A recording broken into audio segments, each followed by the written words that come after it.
eu vou me ater, vamos dizer assim, no campo mais tático, ou seja, em como estudar para a prova, em como se preparar de uma maneira eficiente e, enfim, eu acredito, não só por motivos pessoais, mas também pela bibliografia que eu já li sobre como estudar, etc., que o meio mais eficiente para você atingir o nível de aprovação para uma determinada prova é resolvendo questões, né?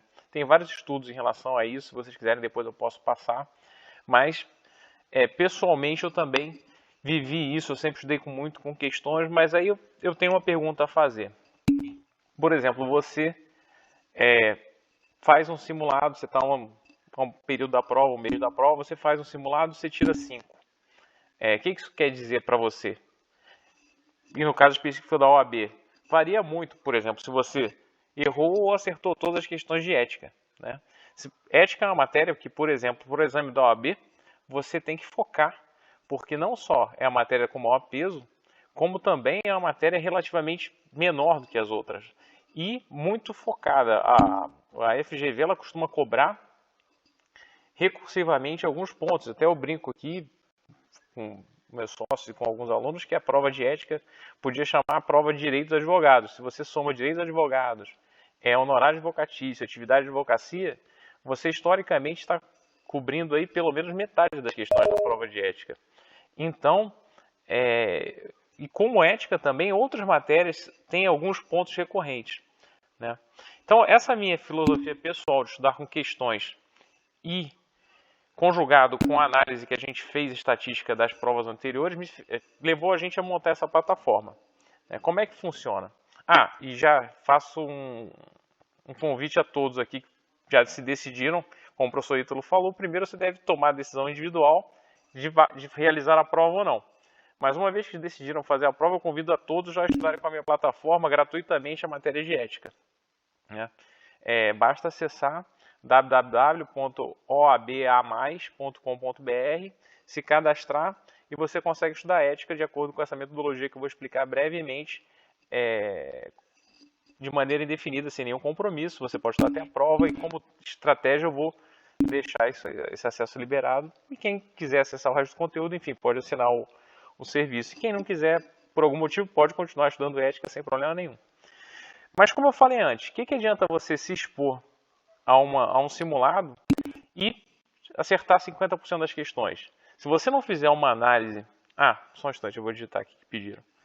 www.oabamais.com.br. É isso aí. Então, como eu estava falando, é muito diferente. Porque certamente, estudar por questões é a maneira mais eficiente. Mas se você não faz uma análise das questões, se você não mapeia os seus pontos fracos, seus pontos fortes, e se você não atua de maneira a cobrir, a estudar esses pontos que você teve maior dificuldade, você basicamente está desperdiçando o mundo de informações aí, né? Do seu próprio nível de conhecimento, de nível de desconhecimento, nos vários assuntos que são cobrados na prova, né?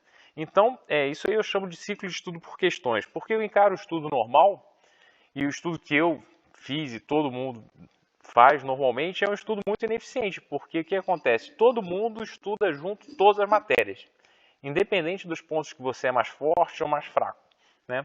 Obviamente é um estudo normal, né, que todo mundo é exposto. Mas hoje em dia, com essas ferramentas atuais de informática, você consegue fazer esse direcionamento de maneira eficiente, criando grupos, né, que vão estudar os assuntos que cada um individualmente tem mais problema. E como é que você pode medir isso? Obviamente, como eu já falei, através de questões. Então é um ciclo, você mede o seu conhecimento ou o seu desconhecimento através de questões objetivas. Aí você tem que fazer uma análise para saber quais são os seus pontos fracos, porque os pontos fortes você, afinal de contas, você já está bem, não precisa estudar. E o feedback de estudo que vai te permitir melhorar exatamente nesses pontos que vão maximizar o teu, vamos dizer assim, o teu retorno no nível de nota de prova, né?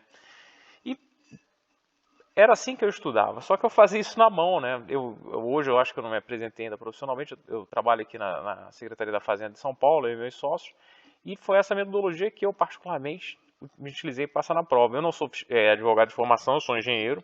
Meus sócios são advogados, obviamente, que fazem o conteúdo. Mas eu já estudava dessa maneira. Eu montava, ainda mais direito, que era a primeira vez que eu tinha estudado direito na vida. Isso em 2006. E eu usei essa metodologia de uma maneira artesanal, né? Eu pegava as questões, a FCC, a Fundação Carlos Chagas foi a banca.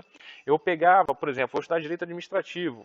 Eu elencava ali 20 questões, mais ou menos, da banca. Isso é muito importante você tentar seguir a banca, porque normalmente a banca repete os assuntos e repete a frequência que os assuntos são cobrados, né? E eu vi os assuntos que eu estava errando mais no administrativo, fazia isso manualmente, como eu já falei, que dava um trabalho enorme, assim, eu perdi a hora fazendo isso, mas o retorno foi muito bom. Eu certamente passei na frente de muita gente que sabia mais direito do que eu, porque eu estudei dessa forma que me permitia direcionar o estudo. E tudo que eu fiz agora foi exatamente pegar isso aí. Eu sou engenheiro, ou seja, para mim foi natural matematizar esse processo. De início, quando o aluno começa a resolver as questões, quando ele tem acesso completo às questões, vem no peso que elas vieram historicamente na prova. As questões, a gente fez as questões de um jeito que elas não são as questões originais, mas são questões extraídas a partir das questões originais, são questões objetivas para o aluno não perder tempo com interpretação de texto, etc. Coisa que é importante, mas no início a gente quer medir o conhecimento e desconhecimento, então a gente faz, as nossas questões, se vocês olharem, são questões bem curtas. E o objetivo é esse, mapeando o conhecimento, e quando o sistema percebe que o aluno está abaixo de determinado nível de performance para aquele assunto, o sistema já coloca um reforço, um resumo na tela, né? Então, é o tempo todo esse feedback, fazendo questões, sendo alimentado o sistema já faz a análise e vai ajustando, por exemplo, obviamente ética começa com 10% de peso, ou seja, a chance de vir uma questão de ética é 10%.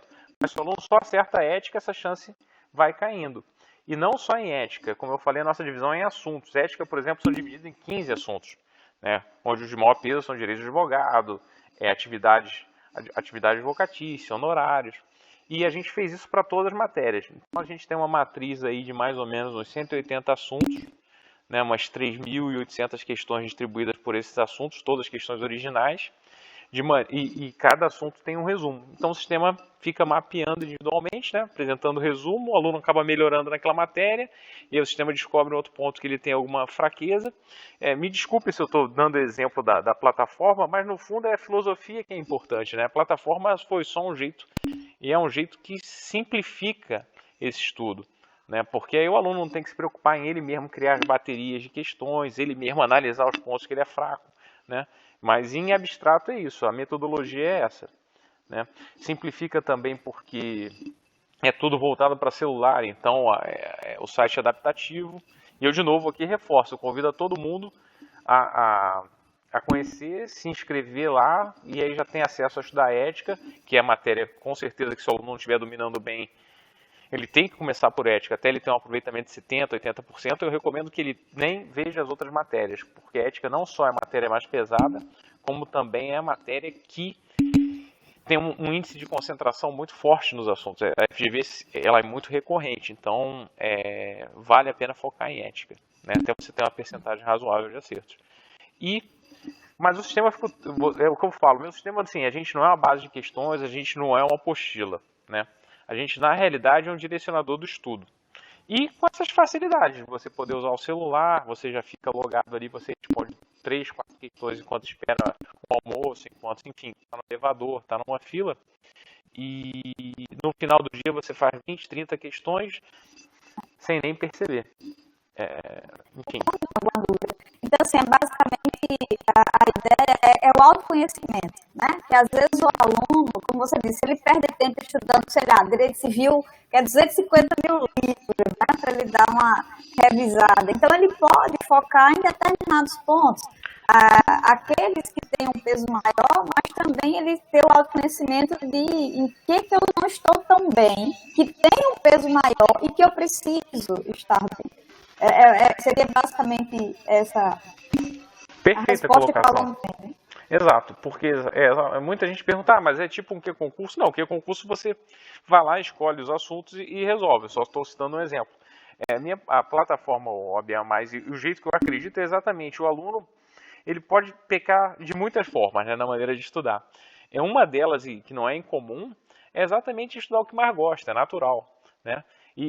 Mas assim, não é a maneira mais eficiente para você melhorar a sua nota, para você atingir um nível de aprovação da maneira mais rápida, porque você tem que estudar numa matriz do que é mais cobrado e do que você menos sabe, né? Então, por exemplo, se você não sabe ética, ou se você assim, não sabe é muito subjetivo. Se você não tem uma performance boa resolvendo exercícios de ética, você tem que focar em ética, porque é a matéria que mais cai, é a matéria mais concentrada. Mas seu ponto é perfeito, exatamente isso. O sistema meio que direciona o aluno para as matérias / assuntos dentro de cada matéria que ele apresentou o pior resultado de maneira objetiva, via as próprias questões que ele resolveu antes. Tudo bem. Aí, no caso, também, Luiz, assim, eu acho que serve também de alerta, porque, assim, é claro que essa estratégia do autoconhecimento é importante, e essa ferramenta ajuda, né, a conquistar esse autoconhecimento, mas não pode o aluno pensar que ele não vou fazer aqui as questões, e aí se eu respondi das 80, respondi certo 40, então eu já estou bom, já vou ser aprovado aí na primeira fase. Tem que tomar cuidado, né? Não, tem que aliar com algum outro estudo, não pode ser só questões, né? O que você acha disso? Eu estou falando besteira? Não, você está certa. Eu digo assim, eu gosto muito de estatística, né? Na realidade, se o aluno estiver acertando, chegou na véspera da prova, ele está acertando a metade, ele, teoricamente, uma grande massa de aluno vai ter metade de chance de passar e metade de chance de não passar, porque ele está ali no risco. Para você ter uma garantia ou um grau de segurança que você vai passar, você tem que ter uma margem de segurança. Você não pode estar acertando as 40 das 80, né? Possivelmente acertando as 45 a 50, e depende do nível da prova. Por exemplo, nesse último exame, a gente não estava ainda comercial, né? Mas a gente pegou um grupo de alunos para feedback, medição, etc. E foi muito interessante, porque o meu sócio, advogado que acompanhou de perto esses alunos muito mais do que eu, inclusive tirando dúvidas, etc., ele falou claramente antes da prova, assim, eram 10, tá, que efetivamente fizeram a prova, mas ele comentou de maneira geral, eram 12, 2 não fizeram, acho que por causa da pandemia, ou enfim. Mas esses 10 que fizeram, ele tinha comentado antes, que assim, 4 vão passar, 4 muito dificilmente vão passar e 2 depende. Porque eles estavam exatamente nessa faixa de incerteza. E como essa prova veio num grau de dificuldade um pouco maior do que a média, acabou que esses 2 não passaram por uma questão. Incrível, né? Depois das anulações eles ficaram com 39. Então, assim, no fundo, se a pessoa está indo muito bem, é muito provável que ela passe, a não ser que aconteça alguma coisa muito improvável no dia, tenha doença ou passe mal, enfim. Se a pessoa está muito mal, pode ser até que passe, mas é difícil também. O negócio é exatamente aquele grupo que está ali nos 50%, né? 40 e muito, 50 e poucos por cento de acerto. Estou falando em percentagem. É o pessoal que acerta 38, 39, 40, 41. Você não sabe. Aí depende muito, sim, da situação da prova, da situação do dia dessas pessoas. Acho que as questões também servem para isso, né, professor Ítalo e professor Luiz? Conhecer a banca, o aluno até colocou aqui. Não estava difícil, não era dificuldade, não, era mó elaborada as questões aí desse último exame na primeira fase. Né, que tem um índice de reprovação gigantesco, né? Sim. E aí, então, assim, as questões, além de ajudar nessa, sendo um dos métodos que você tem ali para estudo, né, e revisão, e também serve para conhecer a banca, né? Sim, é fundamental. As nossas questões, 80% delas, hoje a gente está com umas 3.600, 700 questões mais ou menos próprias todas, né, como eu falei, foram todas extraídas das edições anteriores da prova. Mas todas foram, assim, a gente pegava uma questão original, via qual era o conhecimento mínimo, às vezes mais de um, e separava isso e depois a gente recriou as questões. Ou seja, tudo veio, às vezes uns 15% a 20% são os complementares. Às vezes meus sócios que fizeram conteúdo achavam que um inciso parecido podia cair, mas a gente botou um peso muito menor no sorteio dessas questões. Mas sem dúvida, você focar no que é pedido pela banca é muito importante, porque se repete muito, sim. Não só as questões literalmente não, mas os assuntos são cobrados alguns de maneira recorrente. Por exemplo, se você pegasse toda a matéria de ética e fizesse um sorteio puro e simples, né, dentro desse universo que está no edital, iam cair muito mais questões relativas ao formato da OAB, às votações, enfim, a toda aquela parte que cai, mas cai muito menos do que, por exemplo, as questões de direito do advogado, né? Aquele artigo 6º e 7º ali, 7A também, eu diria que eles são praticamente 20 a 25% da prova. Sim, às vezes cai mais, sempre cai uma questão, né? Quase sempre, e às vezes cai mais de uma questão no mesmo exame. Então é um assunto que é muito mais cobrado do que, por exemplo, se você sorteasse ali no edital inteiro. E as bancas tendem, não só a FGV. Os professores normalmente são mesmo, mudam um ou outro, mas a filosofia, o grupo é ali mais ou menos o mesmo, né? Então, ainda mais a OAB, que é uma prova que tem a frequência elevada, então os assuntos são recorrentes. E a gente pega isso bem nessa modelagem que a gente faz. Eu queria falar um minutinho só. Independente de usar minha plataforma ou não, o pessoal que vai fazer o exame da ordem, façam questões. Aproveitando a Olimpíada, você chegar no dia da prova e querer fazer as 80 questões sem ter treinado antes, é praticamente impossível.